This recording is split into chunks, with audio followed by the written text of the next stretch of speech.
বন্ধুসকল এইটো এটা বহুতেই গুৰুত্বপূৰ্ণ খবৰ আৰু বহুতো নিবনুৱাৰ বাবে এটা ভাল খবৰ কাৰণ বহুতো অপেক্ষাৰ মূৰত 2011 চনৰ সেন্সাস ডাটা মতে পাব্লিছ হোৱা চৰকাৰী ঘৰ পাব লগা 2011 চনৰ ফাৰ্ষ্ট লিষ্ট 2011 চনৰ সেকেন্ড লিষ্ট 2018 চনৰ লিষ্ট এইবোৰৰ ডাটা বৰ্তমান অনলাইনত উপলব্ধ হৈছে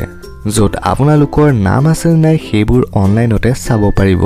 সো কেনেকৈ চাব পাৰিব চাও আহক প্ৰথমতে আপোনালোকক কওঁ যে এই তিনিখন লিষ্টৰ ভিতৰত 2011 চনৰ ফাৰ্ষ্ট লিষ্টত নাম থকা সকলে বৰ্তমান ঘৰবোৰ পাই আছে অৰ্থাৎ ঘৰৰ পইচা তেওঁলোকৰ বেংক একাউণ্টত সোমাই আছে আৰু আপোনালোকক এতিয়া কম যে কোনখন লিষ্টত কোনবোৰ মানুহৰ নাম আছে বন্ধুসকল টোটেল লিষ্ট তিনিখন হৈছে 2011 চনৰ ফাৰ্ষ্ট লিষ্ট 2011 চনৰ সেকেন্ড লিষ্ট আৰু 2018 চনৰ জিঅ' টেগিং লিষ্ট 2011 চনত এটা ইকোনমিক্যাল সেন্সাস হৈছিল যিটোত একেবাৰে নিম্ন স্তৰৰ দুখীয়া মানুহবোৰৰ নামবোৰ সোমোৱাই দিয়া হৈছিল অৰ্থাৎ আপোনাৰ ঘৰৰ পৰিস্থিতি চাই আপুনি ঘৰ পাবৰ বাবে সক্ষম নে নহয় সেইটো চাই আপোনাৰ নাম সোমোৱাই দিয়া হৈছিল আৰু যেতিয়া এই ফাৰ্ষ্ট লিষ্টখনৰ ঘৰবোৰ দিয়া প্ৰায় 80% সম্পূৰ্ণ হৈ গৈছিল তেতিয়া চৰকাৰে 2011 চনৰ সেন্সাসৰ মতে মিডল ক্লাছ ফেমিলিবোৰক ঘৰ দিবৰ বাবে 2021 চনত আন এখন 2011 চনৰ সেকেন্ড লিষ্ট নামেৰে নাম দি পাব্লিছ কৰিলে আৰু ফাৰ্ষ্ট লিষ্টৰ কাম প্ৰায় সম্পূৰ্ণই হ'ল আৰু এতিয়া সেকেন্ড লিষ্টৰ ঘৰখিনি 2022 চনৰ মাৰ্চ মাহৰ পৰা দিয়া আৰম্ভ কৰিব আৰু শেষৰ লিষ্টখন হৈছে 2018 চনৰ জিঅ' টেগিং লিষ্ট 2011 চনত চৰকাৰে এটা সুযোগ দিছিল যে অসমত যিখিনি মানুহৰ ঘৰ নাই বা যিখিনি মানুহে 2011 চনৰ ডাটা মতে ঘৰ পোৱা নাই সেই সকল মানুহক একোখনকৈ ঘৰ দিয়া যাওক আৰু সেই কাৰণেই 2018 চনত জিঅ' টেগিং কৰা হৈছিল আৰু সেই জিঅ' টেগিঙত বহুতো মানুহৰ লিষ্টত নামো দিয়া হৈছিল সো এই লিষ্টবোৰত আপোনাৰ নাম আছে নে নাই সেইটো চাবলৈ হলে পোনপ্ৰথমে তলত দিয়া লিংকটোত যাব লাগিব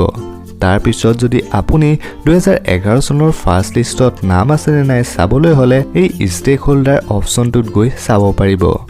যিহেতু এই লিষ্টৰ কাম সম্পূৰ্ণ হৈছে গতিকে ইয়াৰ বিষয়ে বেছি কথা নাপাতো